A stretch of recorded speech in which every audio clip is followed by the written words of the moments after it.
Alright, 3, 2, 1. Hello YouTube, Otaku here. I'm going to be your personal narrator for today. We're going to be getting into a new series here on YouTube. The Moon is Down by John Steinbeck from the Penguin Classics Company.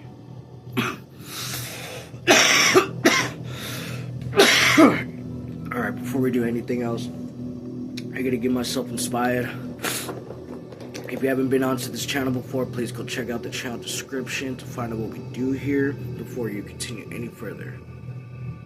Alright, for all those people that left, now for the people that have been here before, clink, clink, clink.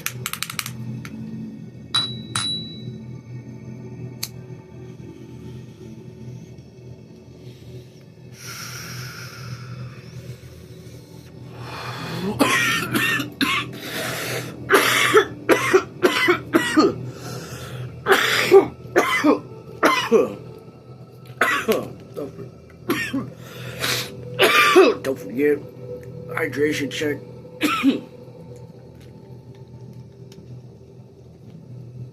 These sessions do get intense. Alright, so because this is a new series, I'm going to be going just a little bit more thorough within the first part. Right here at the very beginning, the very first page that you open up to is an introduction to the author himself, giving a little bit of ideas into the man's past and how he was progressing along with his career. Truly, there's a lot of things that specify his status at different points of his authoring career, which is what he's like known for. And that's very interesting because the next page that comes after is just simply the introduction of everything. The Moon is Down, John Steinbeck, introduction by Donald V. Corries. I have no idea who that is. Dang, this is still burning.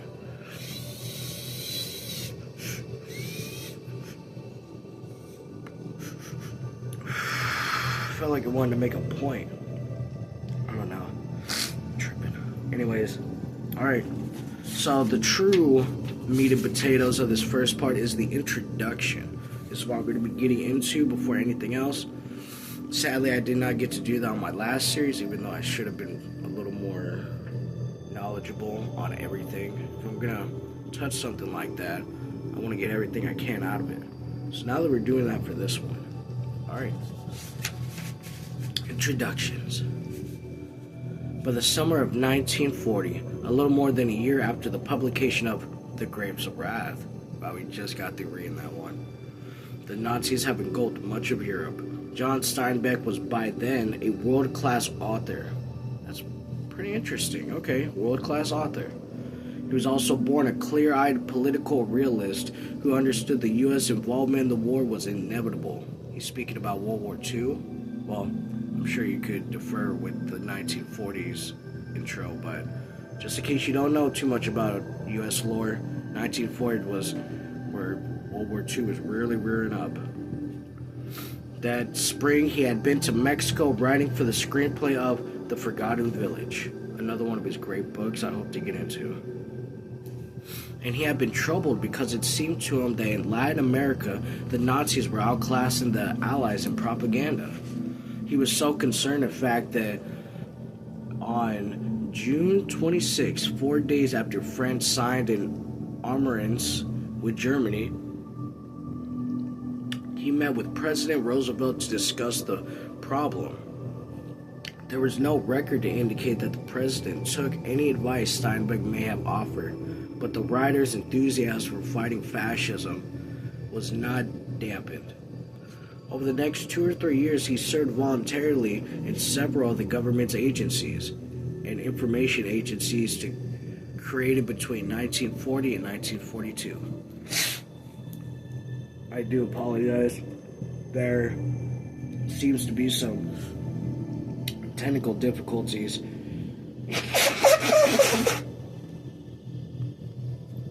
Alright, back to it. Two of the organizations Steinbeck worked with were precursors of the CIA, the Office of Coordinations. Wow, I really butchered that. I can't read. The Office of Coordinator of Information, COI, and the Office of Strategic Services, OSS. Both were headed by Colonel William J. Wild Bill Donovan, a Republican New York lawyer who was awarded the Congressional Medal of Honor during the First World War. Despite his political conventionalism, Donovan was an open-minded administrator who encouraged fresh ideas and was willing to employ unorthodox techniques and outre people to archive his goals. Yeah. He was also particularly interested in civilian moral and consequently in propaganda. While Steinbeck was working for the COI,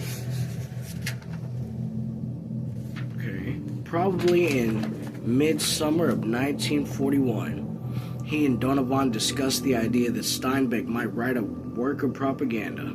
At the same time, Steinbeck's duties to the COI brought him into contact with displaced citizens from the recently occupied countries of Europe.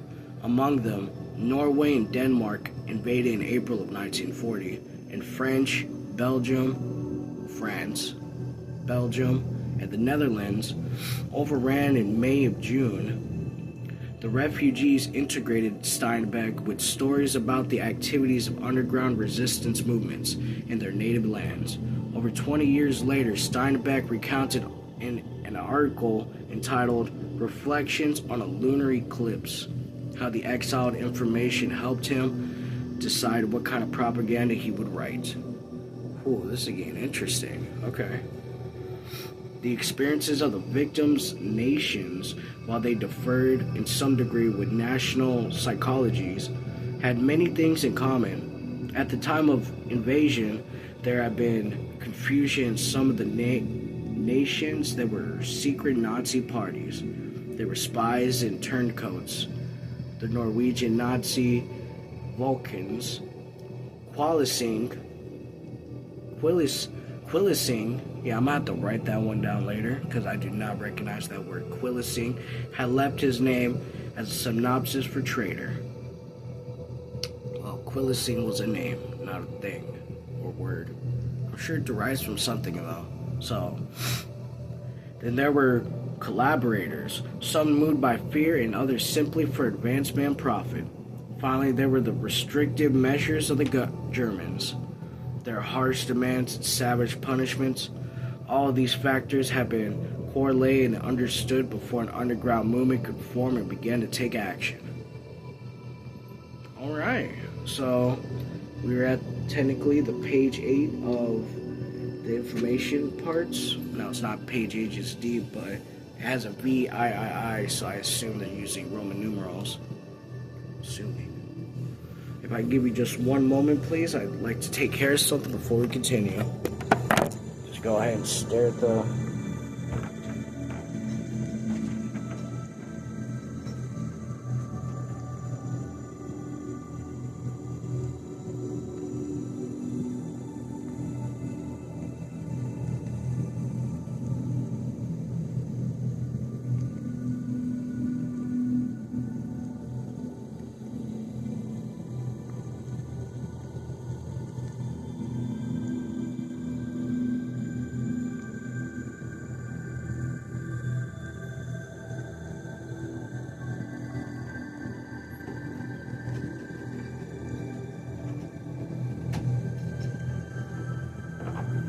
You know, my father once had a hook, and that hook reminded me of this candy tool that was used. Alright, we're back. Proper standing. Apologies. Alright, we can work with this. It was a proper tool that would just turn and twist the taffy candies onto a hook at the wall. And he also had a hook displayed onto the door. Crafted himself and also installed. Bless that man. He's made a lot of mistakes. Anyways, I do not recognize that name, Sinister Doll. Back to the story. I apologize. Let's go ahead and smoke before we continue. So, grab your eucalyptus inhalation equipment and let's begin the ritual.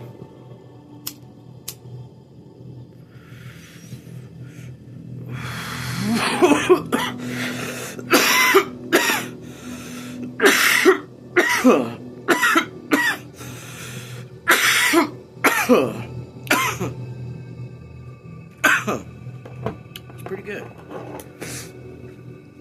wonder who would possibly change their name to Sinister Doll. Peculiar name. Alright, let's get back into it.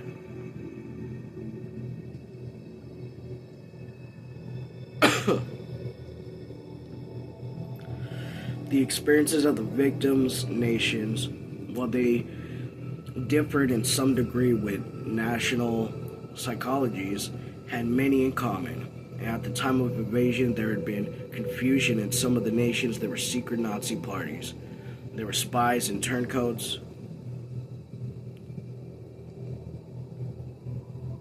Okay. Quisling had left his name as a synonym for traitor. Then there was collaborators, some moved by fear and others simply for advancement and profit. I was not weird the way I'm reading. You know, at this angle, it feels proper. Feels like I'm playing Siege. I'm like tilting to the side. Alright. Finally, there were the restrictive measures of the Germans. Their harsh demands and savage punishments. All these factors had to be correlated and understood before an underground movement could form and begin to take action. By September 1941, Steinbeck decided to write a work of fiction using what he had learned about the psychological efforts of enemy occupation among the populace of conquered nations, because he did not believe people are very different in essentials. Quote. He originally set a story in America. Is this him speaking? Alright, I guess for verbatim, I wonder what John Steinbeck sounded like. I'm not going to do a voice. I'll simply just read this because I don't want to tarnish the good man. I wrote my fiction's account about a medium-sized American town with the countryside of a kind and known well. There would be collaborators, certainly. Don't forget the Bud meetings in our cities. The pro-German broadcast before the war, and the kind of men who loved any success. Mussolini made the trains run on time, quote. Hitler saved Germany from communism, end quote. It is not beyond reason that our town would have its cowards. Its citizens who sold out for profit, but under this, I did and do believe would be the hardcore, they could not be defeated. And so I wrote my account, basing its fiction on facts, extracting from towns already under the Nazi heel.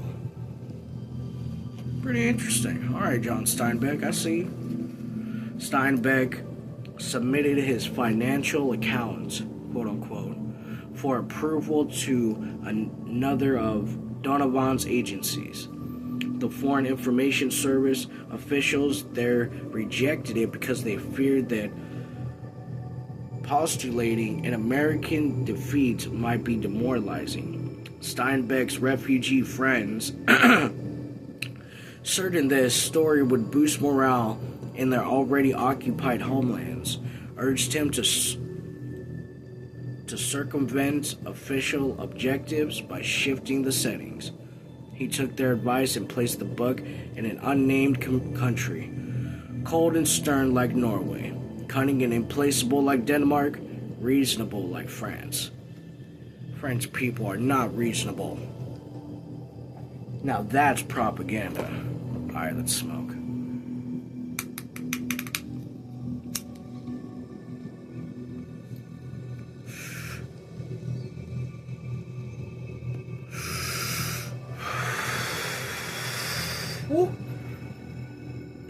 Getting toasty in here. Getting toasty in here.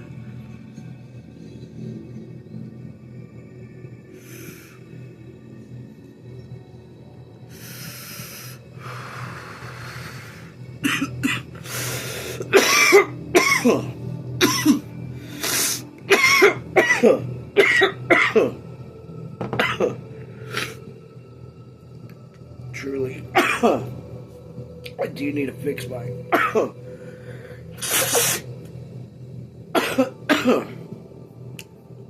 fix my internals. There's a couple things I can definitely tell about myself. It's like, whoo. Or calm yourself down now, my boy. Remons. Alright. So far, so good. I'm pretty interested in Steinbeck's backstory. Alright. Steinbeck finished his revised version just in time for Pearl Harbor. That's crazy wording. Just in time for Pearl Harbor. And Viking Press published it as a short novel, The Moon is Down. In early March of 1942, the next month it played on Broadway, and a year later premiered as a movie, its title coming from the beginning of Act 2 of Macbeth. What? Macbeth from Shakespeare? Or Macbeth? Just before Bonquieu, or Felix, encountered Macbeth on his way to murder Duncan, Bonquieu asked his son, "How goes the night, boy?" Felix replied, "The moon is down. I have not heard the clock," foreshadowing the descent of evil on the kingdom. Steinbeck's allusion suggested that the Nazis had brought a similar spiritual darkness to Europe. The Moon is Down appears in bookstores during the bleakest days of the wars for the United States. While Americans reeled from Pearl Harbor, I get it, because harbor. The Japanese overran much of Southeast Asia and seized strategic islands dotting vast expanses of the Pacific Ocean until they were poised within striking distance of the northern coast of Australia. The Doolittle Raids, literally, that's what they're called, the Doolittle Raids, D-O-L little. It's too hilarious, in my opinion. I'd never heard the term Doolittle, but I can infer what it means. America's first flicker of hope. We're such a month away, and it would be 3 months before the first Japanese defeat, the Battle of Midway. The picture looked equally grim for America's allies in Europe. Hitler's crushing offenses continued unchecked, and the first shots in the watershed Battle of Stalingrad would not be fired for another 9 or 10 months. As U.S. factories frenetically retooled from consumer goods to war material, German U-boats lurked along the coast and Atlantic coast, the Gulf and Atlantic coast, sinking Allied ships faster than they could be replaced and threatening supply lines to Britain. The Allies' great fear in March 1942 was that they might not be able to hold out long enough for American troopers and industrial might to help reverse the course of the war. Now that's a fear. Understandably, when The Moon is Down came out late that dreary winter, I like that dreary winter, the critics were more interested in predicting its potential as propaganda than in weighing its merits as literature. But Steinbeck's method was far subtler than that of the overcooked rant consumerly conserved up in this country. His anonymous setting, for instance, is simply a peace-loving country, very much like Norway, which is invaded suddenly and without provocation by a much stronger neighbor, very much like Germany. To be sure, Steinbeck left no doubts whom he had in mind. Officers in the invading army allude to the leader, quote-unquote, of their homeland, and he bringing a new order, quote-unquote, to Europe.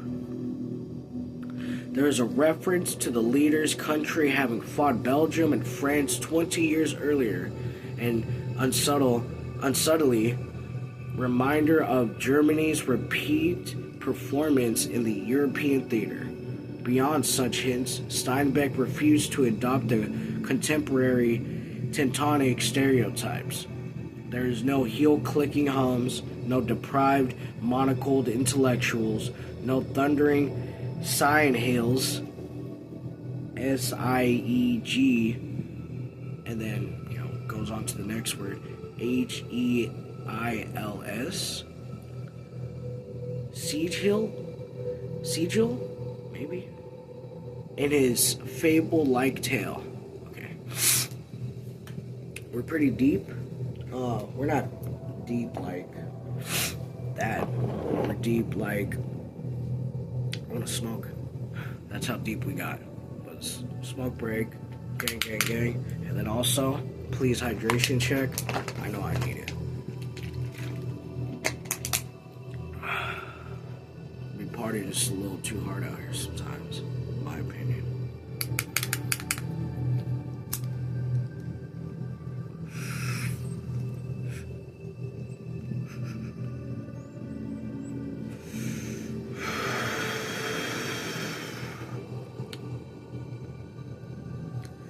Really good. Well, that's how I'd feel if I was in an Indian tribe sitting around with people and I took a hit of this. I feel pretty good. I do feel pretty good. This one, Red Velvet Kush.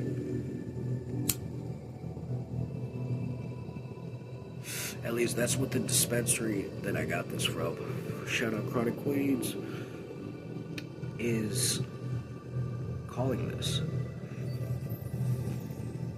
When I first got it, it looked like some Reggie. When I smoked it, it tastes like tastes like Kush, like quality Kush. I was bamboozled, flabbergasted, and most importantly, illiterate. It's all just silly jokes, Most of those words didn't even go together, but that's a part of the fun of using big words is sometimes intentionally you can sit there and just not use the correct word and then laugh about it because there's so many freaking expansions of words. I need to write it down, but there was this one word where I was like, that word makes so much sense, but at the same time, I've just never heard somebody use it. It was like Eclipsion or Elliption, or it was something Ishin, and the thing right before it Ishin, it was like, it made sense if you just put that there, and then that next piece, it was just simply never used across my eardrums or my eyesight ever before. So when I heard the word, I was like, wow, that word exists. And if I ever find the word, of course I'll speak it on future videos. But truly, those were one of the few times where it felt like life became simple in a very childish way, because vocabulary just never seemed like a joke to me. Like it's something that I hope to take seriously as much as I can now, as far as I didn't back then.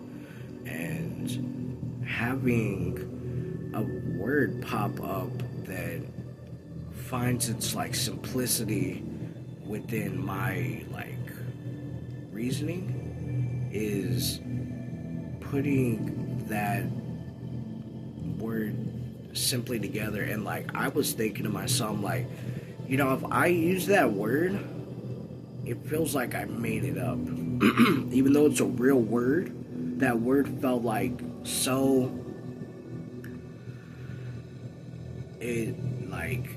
would you put those two words together, was the first thing that I sat there and thought to myself.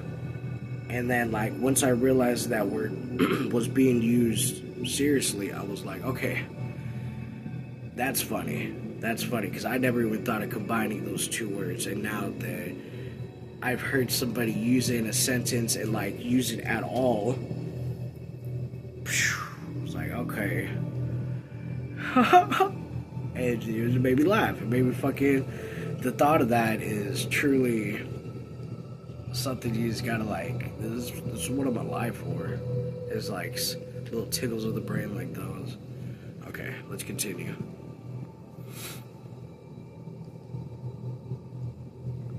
Instead, Steinbeck depicted his putative Germans as human beings with normal feelings.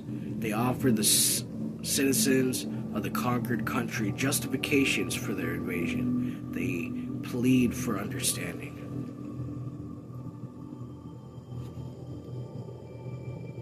Apologies.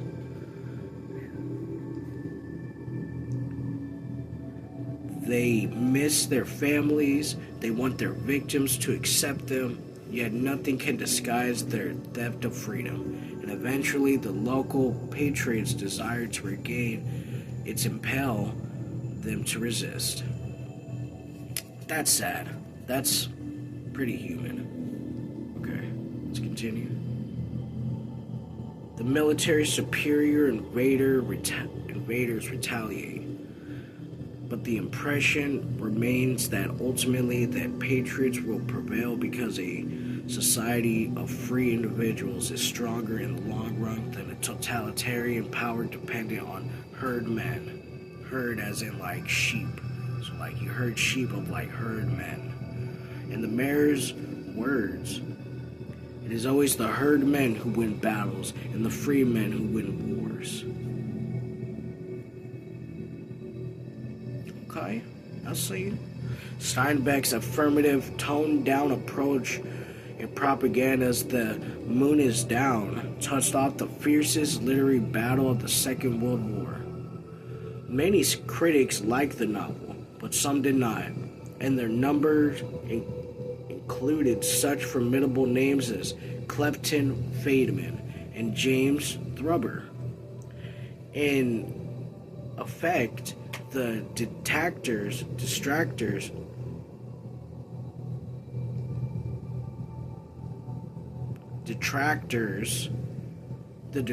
accused Steinbeck of naivety. The creator of the savvy, muscular realism of The Grapes of Wrath was now being soft on the Nazis by depicting them as human beings and by infusing his story with the fuzzy fairy tale atmosphere. What is this book gonna be about? What am I getting from this intro? This is juice. This is straight up fucking fruit out of the juice. Okay. Doubtless. Wow, Douglas. I really can't read. Well-intentioned but poorly conceived, Steinbeck's propaganda would surely demoralize the victims of Nazi aggression in occupied Europe. The very people he wanted to help. The proper way to raise a fighting spirit amongst a brutalized populace, one critic intoned, was with hard-hitting hype bearing a title like Guts in the Mud, not the soft and dreamy stuff like The Moon is Down. What kind of critic speaks like this? Okay, on to the next part. The controversy raged for months in major newspapers and magazines, mostly prominently the New York Times, the Herald Tribune, the New Yorker, the New Republic, the Saturday Review. To be sure, The Moon is Down had its defenders. In fact, most critics praised, then criticized it. But the attacks blindsided Steinbeck. Blindsided. Ain't that interesting? For years, he had been praised as a skilled artist with sociably enlightened views. A proletarian writer with polish. I'm really gonna have to go back on this and like write down a few words because this is what am I reading right now. There's no way it's been 30 minutes. Alright, let's keep doing this. The criticism was coercive, calling into questions not only his artistic instincts, but far worse, his political economy.